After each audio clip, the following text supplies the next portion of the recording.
and then he repeats verbatim back what he says? Of course he heard what you said. He's rejecting what you say because what you say is completely and totally irrational. And it's most certainly not biblical to hold to a view that God's determined for... So it's irrational and not biblical. Yet Leighton Flowers says, like I have told you already, it's not a major point of contention.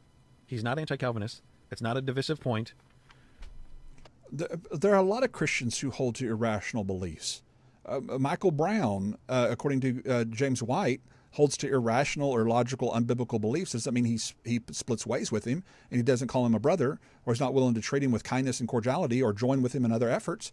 That's the same point I'm making here. Just because I'm not willing to divide the church and to say I can't worship with somebody who concludes some of the Calvinistic perspectives doesn't mean that I don't believe that we shouldn't debate whether there's a biblical validity or philosophical logical validity to the arguments that you're claiming.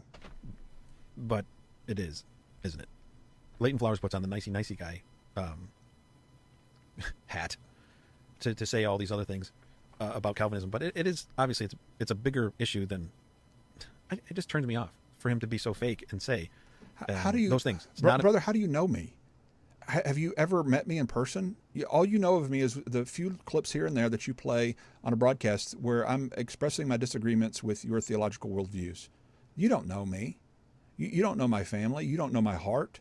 You have no idea anything about me. So why is this about the man? Why are you turning this from the irrationality of determinism to the point of who Leighton Flowers is and he's fake and all these other kinds of things? Is it because you can't deal with the irrationality of the fact that God's determined for me to be nicey and fake? Obviously, because that's the whole irrationality that I'm bringing up, is that the very thing you're denouncing about my fakeness is something that you think you're God determined for me to be. So you're God determined for me to fake like I'm nicey when really I'm really a mean, angry person that doesn't like Tim Hurd. And when I've expressed countless times my love for you and my willingness to come into the program and talk through these issues in a nice and cordial way, but yet you still have to paint me as the fake, double-tongued, and all the things that y'all have called me before. Why do you have to go there, brother? Why does that need to happen? Why do the guys in Houston have to act that way? Why do you guys have to act that way? Has God determined for y'all to be just mean, angry men that like to just shout down other people? Is that what God determines for people to become and to do? I guess so if determinism is true. But I'm sorry, I don't choose determinism.